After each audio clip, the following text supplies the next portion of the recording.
Hello, welcome back to Seawolf's Den, RPG a Day 2019. Falling a bit behind on these. This is day 2 for me. I will try to catch up.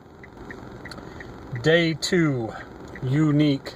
There's a whole lot of questions that could come out of that. What's unique about RPGs? What's unique about my game?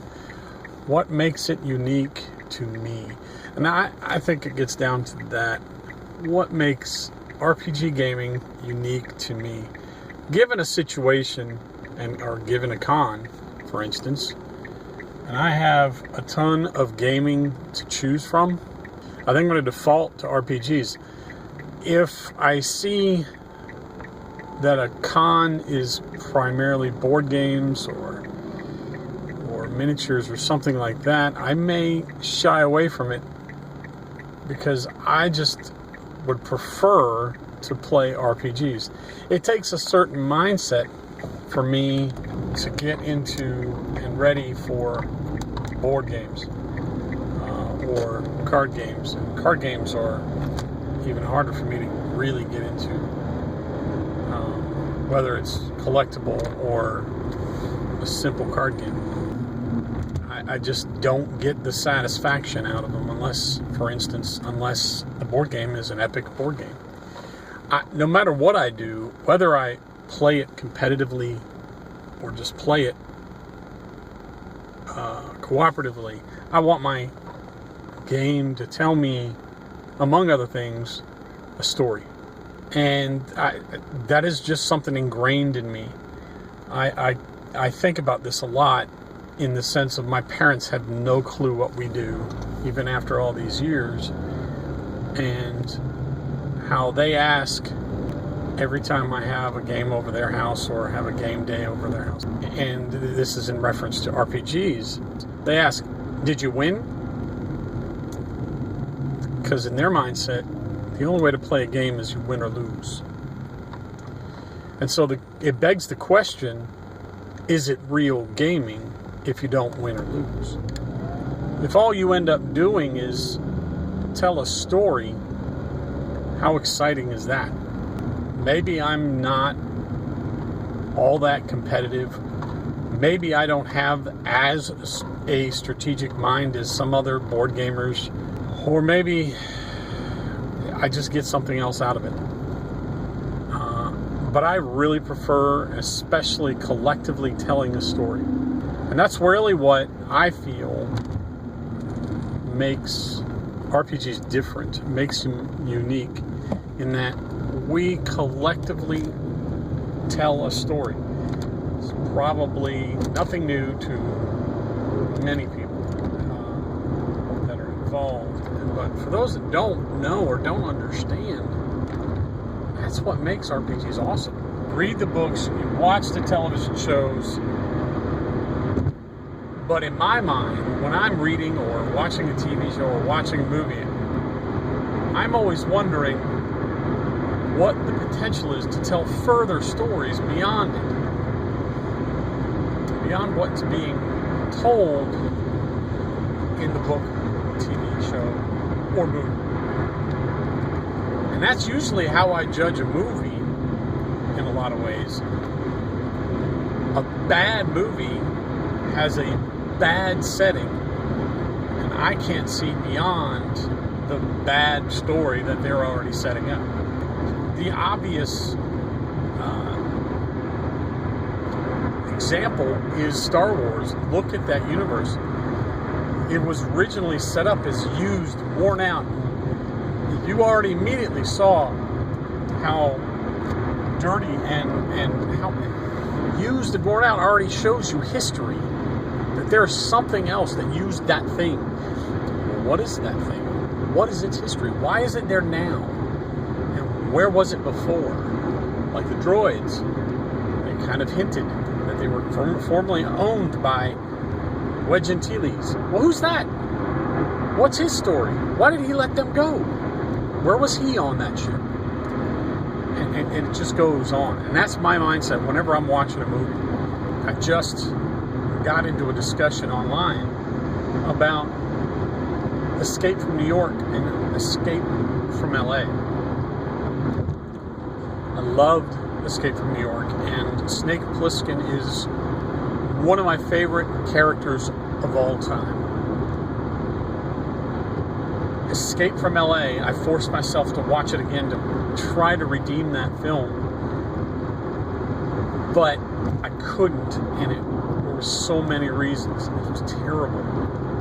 But take away the execution of that film. The concepts were good. They just needed more budget for the special effects and a better way of telling the story. And the good parts were expanding on Snake Plissken and his story. And it continues to make me wonder what else is out there in that dystopia world. It's obviously a comic bookish type world that parallels today. It's amazing how poignant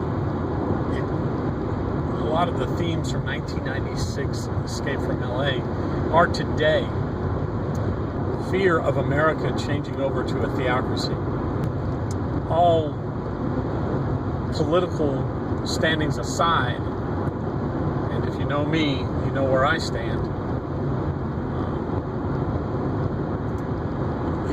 The movie still had a lot of potential and a lot of world building behind it. When I look at an RPG, what stands out and what makes it unique to me is that setting.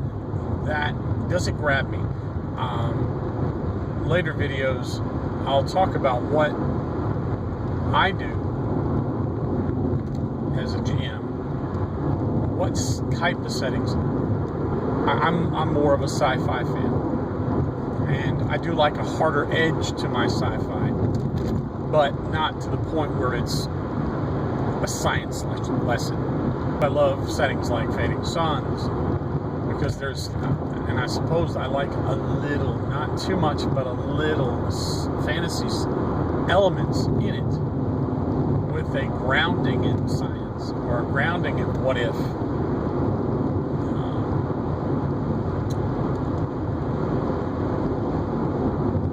So that kind of thing grabs me. Horror also grabs me, but it's gotta have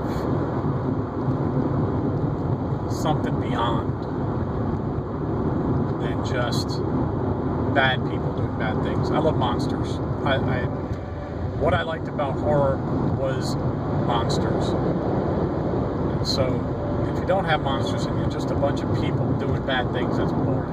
You know, I don't want to know. I already see that in regular life, so we all see it in regular life. I like certain unique fantasy settings.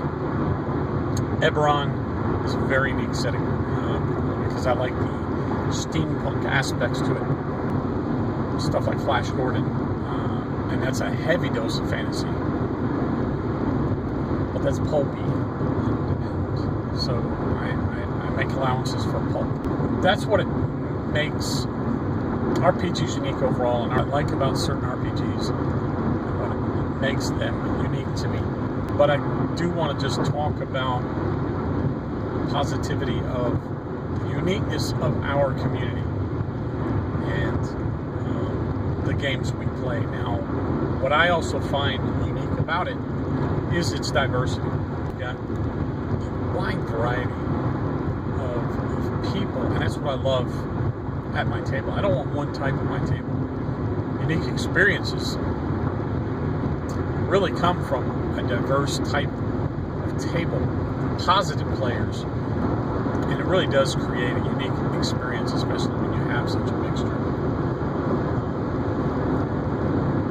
So I've kind of hit on various ways unique can be worked into the RPGs or games we play. And for all intents and purposes, I simply babbled and focused on the one theme. It's probably how I'm going to do the rest of these, because some of them are really hard. This one was one of those. So Keep your games unique. And always remember, seek the wolf in thyself.